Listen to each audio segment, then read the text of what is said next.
What is up guys? 2B Moto here, another day, another ride. Nandito tayo ngayon sa may Honda Safety Driving Center para mag-test ride ng mga bagong labas na motor ng Honda na may e-clutch technology. Nandiyan dyan ang CB650R, CBR650R, NX500 at Hornet 500. Pero ang exciting dito is first time natin gagamit o makakatry ng Honda e-clutch. Malalaman natin dito kung paano ba ito gumagana, mas madali ba ito gamitin, pasok ba siya sa beginner o matagal na nagmumotor, at syempre kung magkano. Lahat ng yan aalamin natin ngayong araw. Kaya kung interesado ka, panoorin mo to hanggang dulo. Yun, let's go! Ito yung pinakaunang beses na na-try natin tong Honda e-clutch. Feeling ko po pwede na siyang apakan without touching itong clutch levers. Try natin, hataw!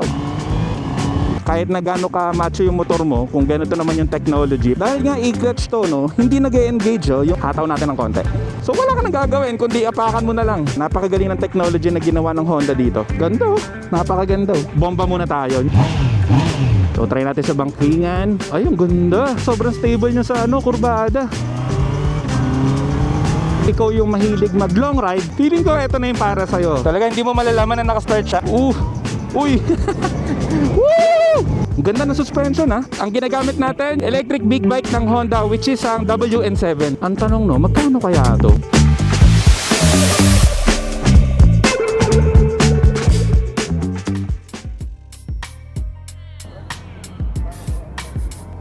Okay, thank you. Tapos guys, after nyo mag-register dito, syempre, mag-fill up naman tayo ng waiver. So yun nga, no, nabanggit rin natin kanina, ang mga matetest ride natin ay CBR650R, CB650. Tapos meron dito, eto nakikita natin yung WN7 yata, yung electric motorcycle ng Honda. Tapos alam ko parang meron pang Hornet, pati yung NX500. Nag-ibang si Sir Reggie, pupunta dyan yung... Talaga po ba? Dumiretso na kasi ako, bossing. Sige po, sabi ko antayin nyo yung kaibigan ni Sir Reggie. Sige po, sige po. Pinapatest ride nyo rin sir itong Oo sir, after sir. Sige po. Ano ba kuya mga e-clutch nyo? CB650, CBR650R? CBR, NX. Yung Hornet, di ba may e-clutch din ng Hornet? Meron pero wala pa tayong... Okay. Beside dito sa mga Honda e-clutches na motorsiklo ng Honda, is pwede rin natin matry itong Honda W7. Ito yung nila, yung electric big bike nila. So yun, try natin mamaya. So unahin muna natin yung mga specs ng bawat motor. So eto na yun.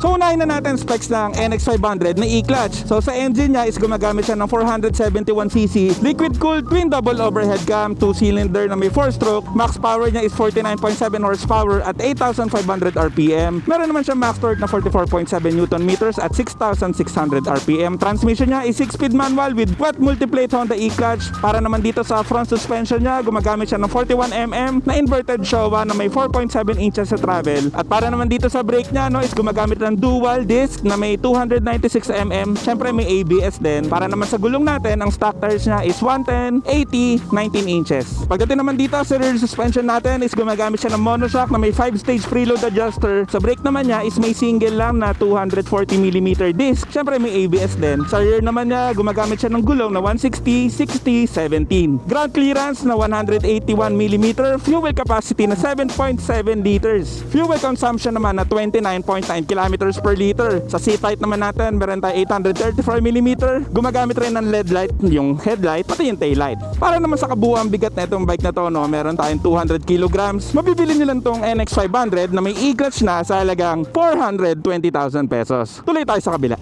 Sunod naman natin, meron tayo dito CB650R na e-clutch na 2026. Unahin na ulit natin dito sa engine niya is gumagamit ng 649cc liquid cooled double overhead cam. Inline 4, max power niya is 93.4 horsepower at 12,000 RPM. Max torque naman niya is 63.3 Newton meters at 9,500 RPM. Transmission naman niya is gumagamit siya ng 6-speed manual with wet multiplate Honda e-clutch. Dito naman tayo sa front suspension niya is gumagamit din siya ng 41mm inverted Showa. Separate function, ibig sabihin magkaiba yung function ng fork niya. Sa front brake naman natin is meron siyang dual na 310mm with radial mounted 4-piston caliper, syempre with ABS. Pagdating naman sa gulong niya, ang gamit ng gulong is 120, 70, 17. Pagdating naman dito sa rear suspension is gumagamit siya ng 5.1 inches na travel with 10-stage adjustable preload. So monoshock lang siya.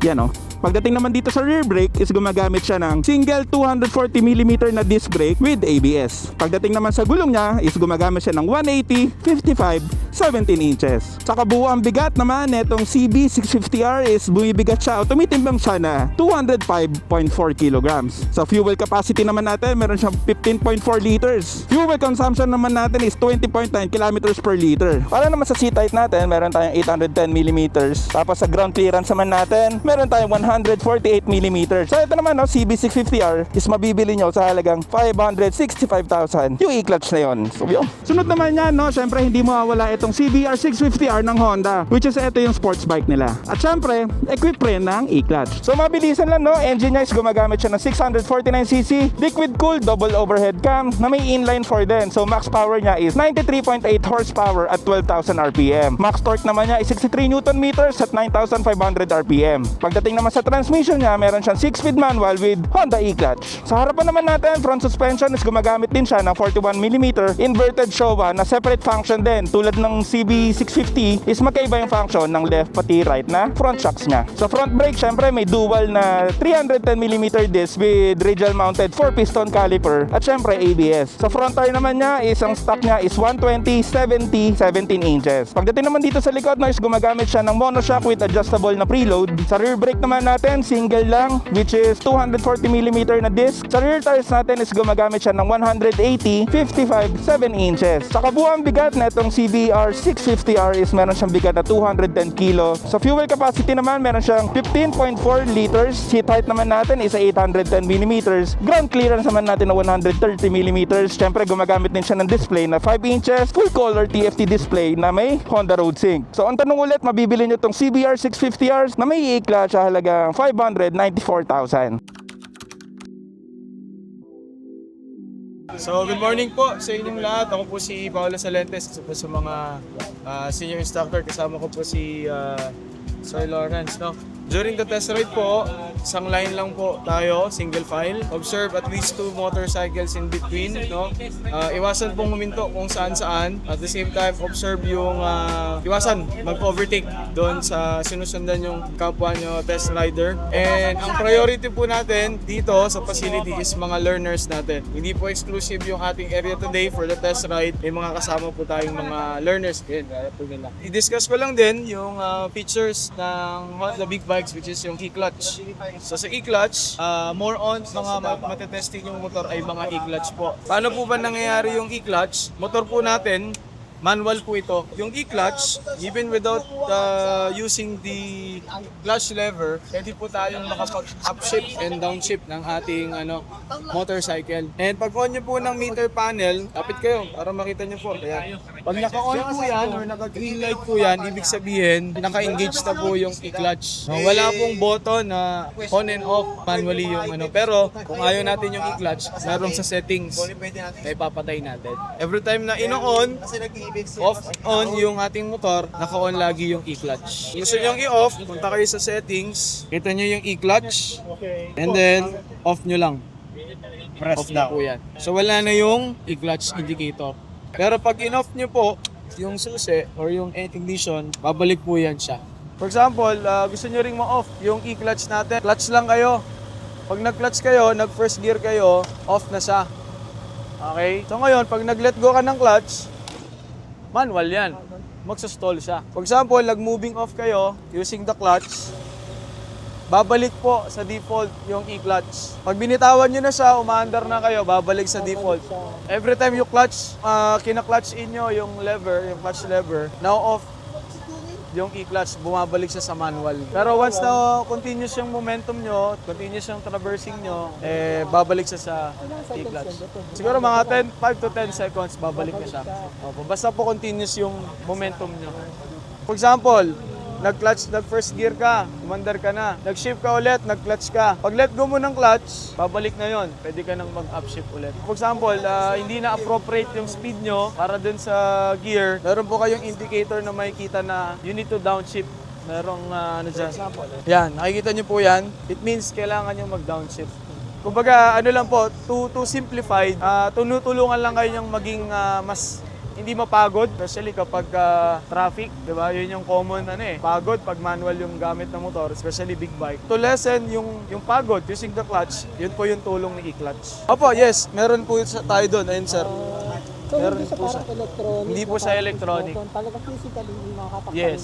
Okay, made lang to. Opo. So, yun po yung ng e-clutch natin. Kung ready na kayo, punta na po kayo doon sa motor na gusto nyong i-testing. So ngayon naman, pupunta na tayo kung saan natin gusto. Siguro ang itatry muna natin, siguro dito muna tayo sa may CB650. So ang maganda dito guys, magkakaroon tayo ng first impression dito sa CB650R na e-clutch. So malalaman nga natin na e-clutch, tulad na nasabi ng instructor, is meron siya ditong, lalo na to, nakalagay na e-clutch. Which is, alam nyo guys, etong e-clutch na technology na to is parang dumadagdag siya ng 2 to 3 kilo sa overall weight ng motorsiklo. So tara, mount na tayo dito sa motor natin. So kung bubuksan na natin siya, ignition na natin siya, tulad din ng parang display ng XADV natin. So unang upo natin is flat-footed tayo. So start na natin. So tulad ng nasabi kanina, is naka-ilaw na dito yung e-clutch natin na indicator, which is feeling ko po pwede na siyang apakan without touching etong clutch lever. So try natin. Yun, nag-switch na siya sa first gear. So try natin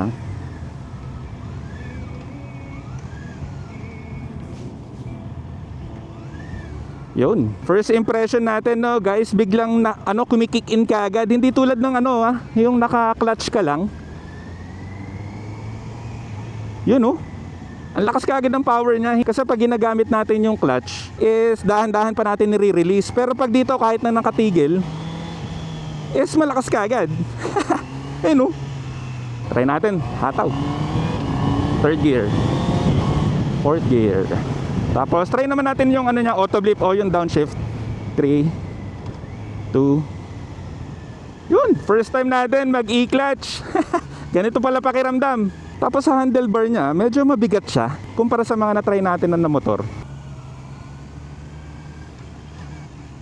Medyo nakakapanibago siya gamitin kasi medyo torquey talaga siya. Konting piga lang is umaano na kagad siya, umaarangkada na. So ang gamit pala ulit natin CB650R na e-clutch. Hataw, third gear,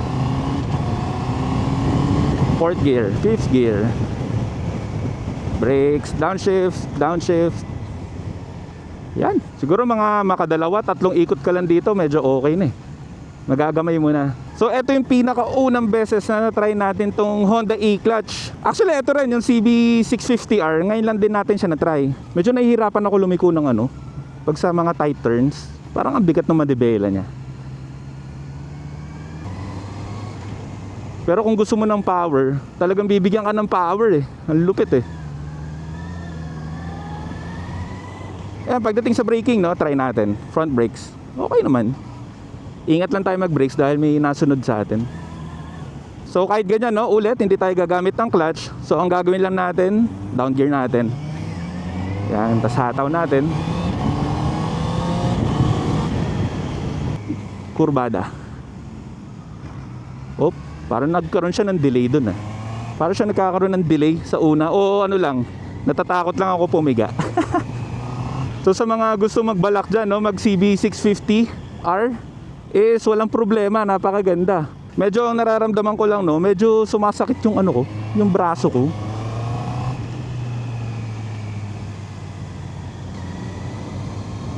Parang medyo nahirapan lang ako iliko. Patakot lang dito, may lupa sa may gilid.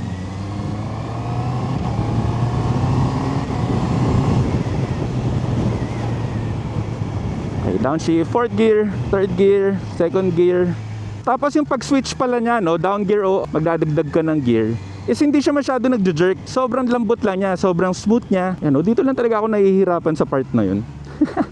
Ba't kaya? Nabibigatan ako sa manibela. So guys, gusto ko i-try, i-clutch natin siya. So tingnan natin So pag nag-clutch tayo, nawawala yung yung indicator na naka-e-clutch siya or nawawala yung pagka-engage siya sa e-clutch. So try ulit natin. Clutch tayo, nawawala yung ilaw.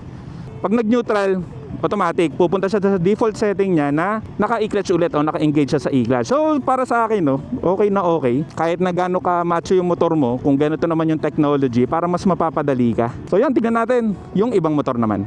Ano sir gamit nyo kanina? Alam mo, kahit kahit wala ka sa tamang cambio, kunyari bagal mo pero naka third gear, Mm. okay lang siya, parang hindi wala siya pakialam sa'yo. Di ba normal? Parang kahit magkamali ka, parang okay lang sa kanya. Oo, parang mahaba pasensya na siya.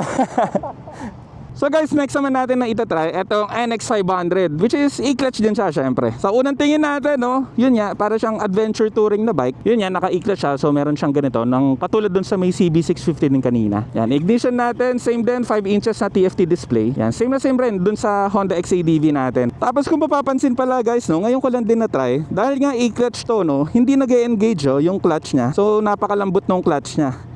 Yan. So try natin mamaya kung mag-iiba yung feel nito kung naka-manual mode. So tara, mount na tayo dito sa NX500. So ulitin natin, no. Clutch muna, tapos ignition. Yun. Bali yun nga, no guys, wala na dito yung indicator na naka-engage yung e-clutch. Medyo nag-iba na yung feel dito sa lever niya. So ayun, no, kumakagat-kagat na siya. Siguro pag nag-neutral tayo, neutral natin. Yan, pag nag-neutral, umilaw na rin yung e-clutch dito na indicator.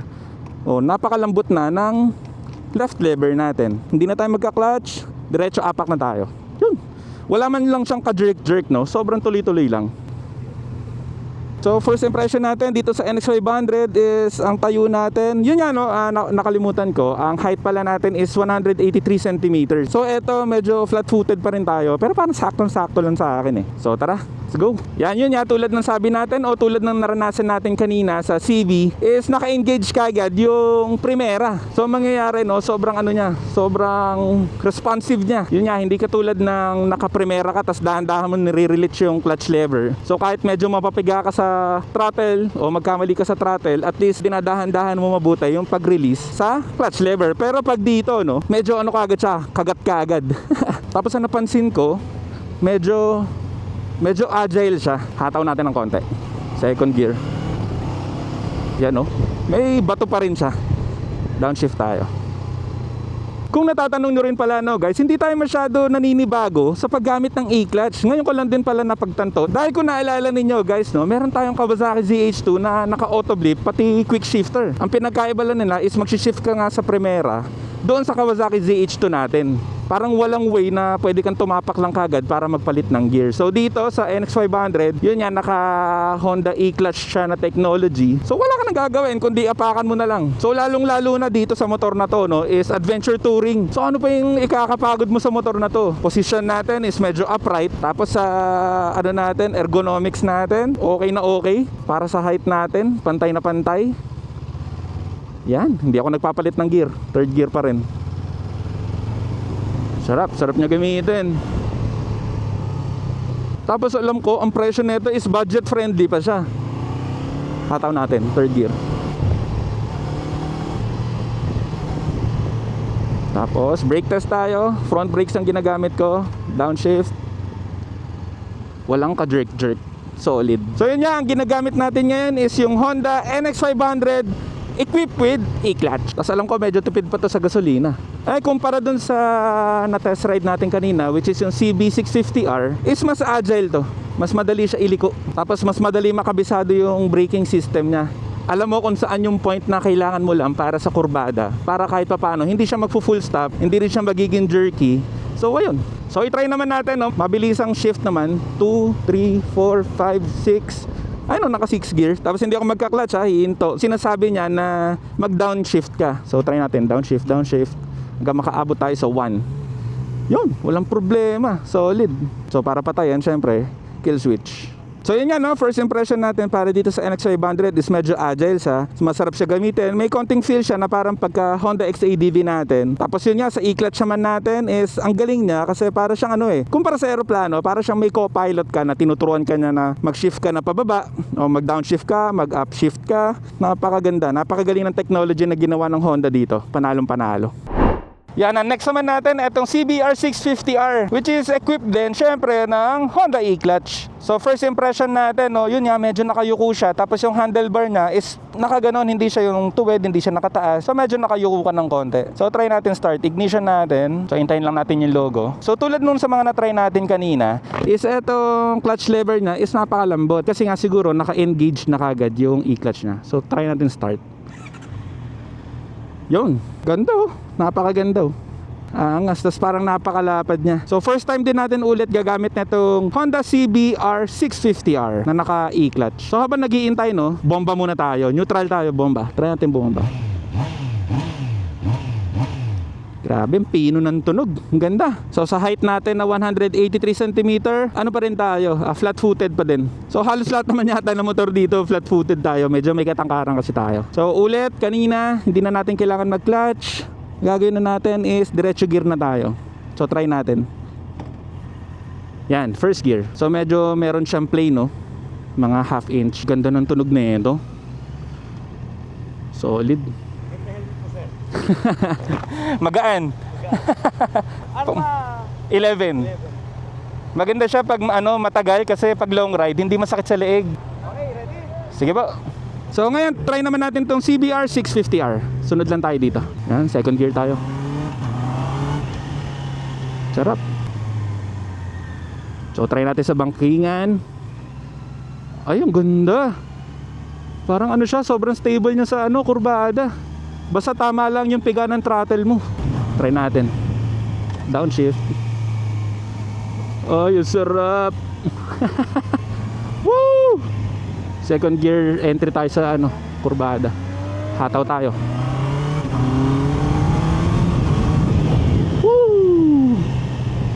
Rear brakes, front brakes, downshift, third, second. Panalo. Ang sarap. Tapos yung tunog niya kasi nga dahil itong CBR 650R is naka inline 4. So purong-puro yung tunog niya. Napakaganda, oh. Tapos yung pagka-agile naman niya, okay na okay. Uy, nag-ano ako doon, nag-neutral. Pero walang problema kasi hindi na ako nag-clutch. Bigla na lang akong umapak. Sobrang stable niya, ganda. Kaya pala yung isa sa tropa ko na nakagento, enjoy na enjoy eh. Pinang Bicol, pinang North Loop. Kahit medyo alam mong sports bike siya, hataw.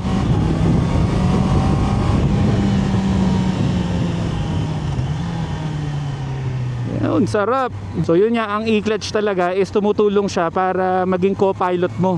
Tutulungan ka niya magpiga ng clutch, tutulungan ka niya na mag-remind sa'yo kung mataas na ba yung gearing mo o mababa yung gearing mo. So napakasarap niyang gamitin.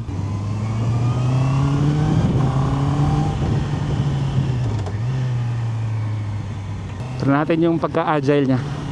Okay eh, oh. Ganda, ang ganda. So yun nga, kung magpo-full stop tayo, so gusto niya mag-down gear ka, pero wag natin gawin. Wag natin siya sundin. Tingnan natin kung ano mangyayari. Yan, wala. Pumapasok naman siya. Tulad dun sa, kunyari sa mga ibang gasoline na bike, is pag mali na yung gear mo, kunyari nasa third gear ka, tapos speed mo pang first gear lang, yung nagja-jerk siya eh. Dito wala. So isa yun sa kagandahan ng electronic na clutch technology na itong Honda. So siguro kung ikaw yung mahilig mag long ride tapos gusto mo ng medyo sporty looks yung motor mo, feeling ko ito na yung para sa'yo, ang Honda CBR 650R. So tignan natin guys ha, total magpa-park na, second gear pa rin siya. Hindi natin siya papalitan ng gear. Titingnan natin kung ano mangyayari.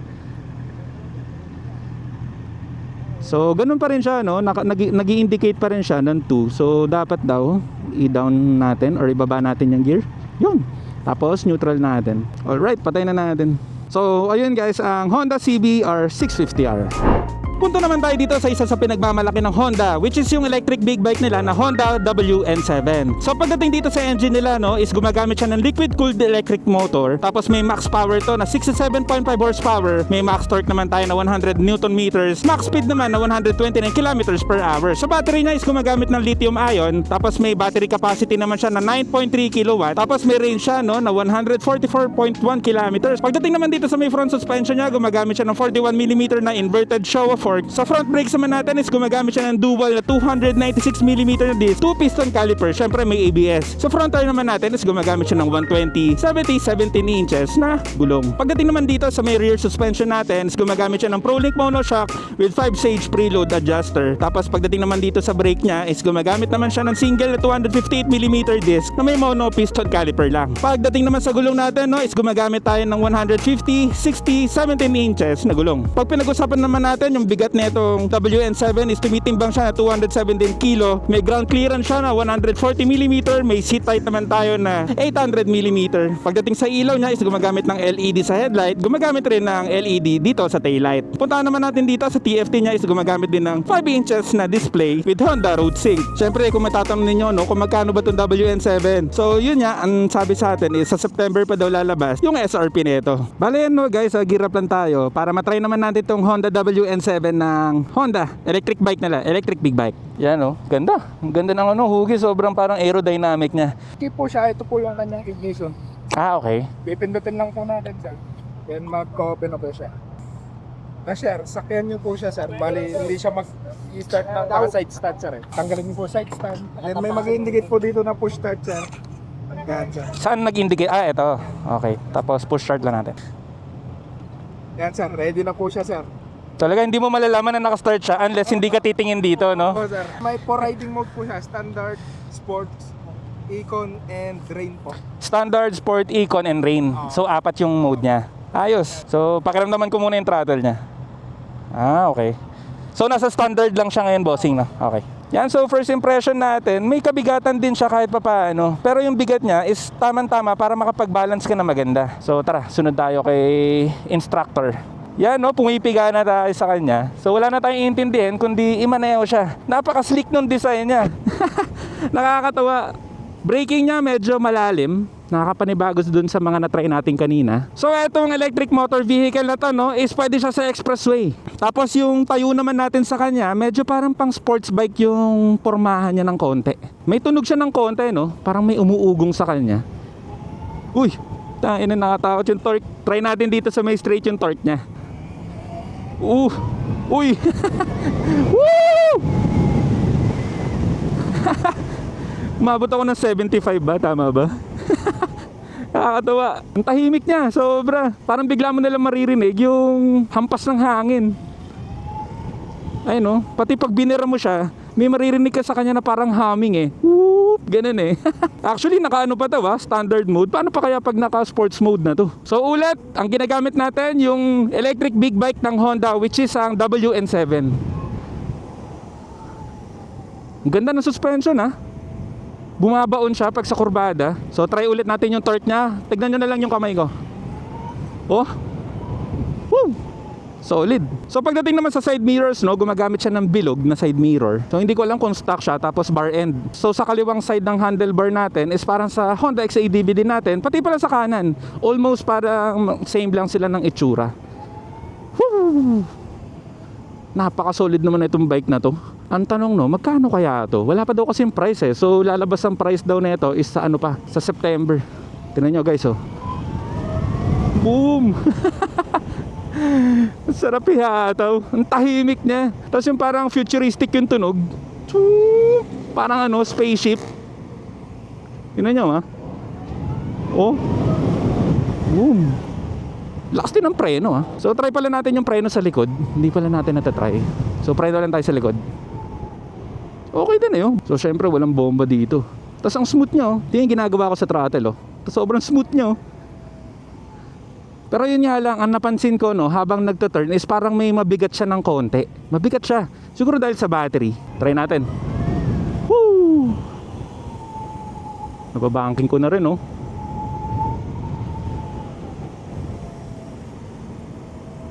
Tapos sa pagiging agile niya, medyo okay naman. Doon pala sa sinasabi ko guys na may pagkabigat niya. Which is ngayon ko lang din naisip no, na sobra siyang makakatulong lalo na pag tumabi ka sa mga truck. Medyo mabigat siya eh. Tapos yung bigat niya is bandang nasa baba, nasa ilalim yung pagkabigat niya. So yun lang no, park na natin. Tapos na tong Honda WN7 natin. Sobrang nakaka-enjoy. Grabe, stig. Dito natin na-park to. Yun, sarap. Sarap kahit standard pa lang. Malakas yung torque niya no.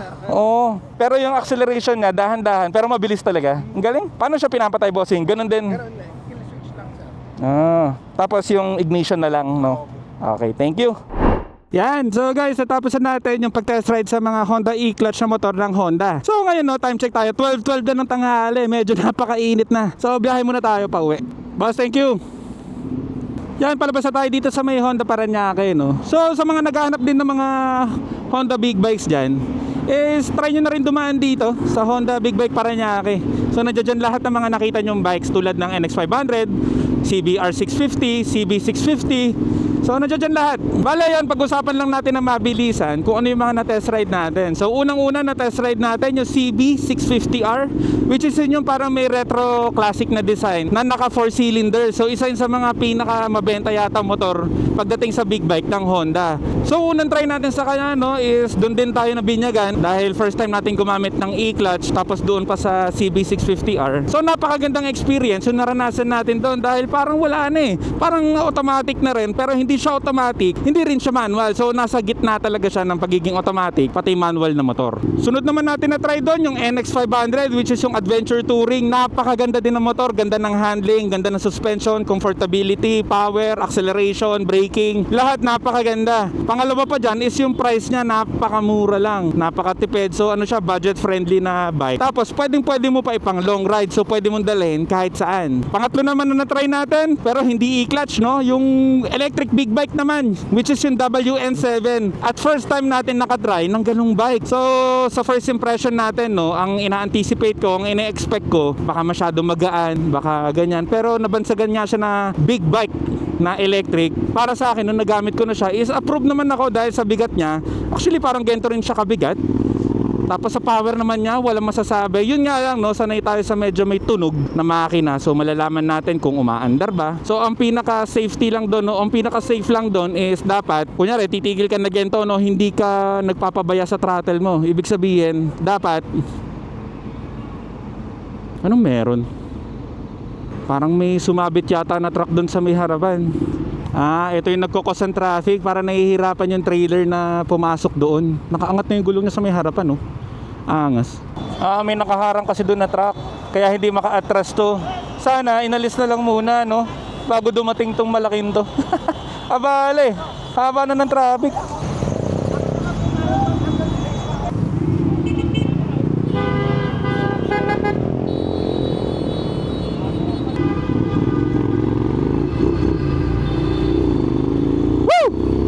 Nakaligtas din tayo dun. So bago pala lahat, i-shoutout ko muna si Sir Reggie Marcelo, which is yung manager dyan sa, branch manager dyan sa may Honda Superbikes o dito sa may Paranaque Superbikes, Honda Big Bike. So yan guys, biyaheng SLEX na tayo. So siguro guys, dito na natin tatapusin yung vlog natin. Yun nga, short content lang naman to tungkol dun sa mga e-clutch na bike ng Honda. So sa mga bagong padpad dyan sa channel natin, no, huwag nyo na kalimutan mag-like, tapos mag-comment na rin kayo kung ano ba yung thought ninyo sa mga na-test ride natin na bike. Nandiyan dyan CB650R, CBR 650R, nandiyan dyan din NX500 at yung WN7. At syempre, huwag nyo nang kalimutan mag-subscribe para naman updated kayo sa lahat ng mga biyahe natin at sa mga eco-content pa natin. So yun lang no, hanggang dito na lang. Dubi Moto out, let's go! Kita kits next episode. Ride safe!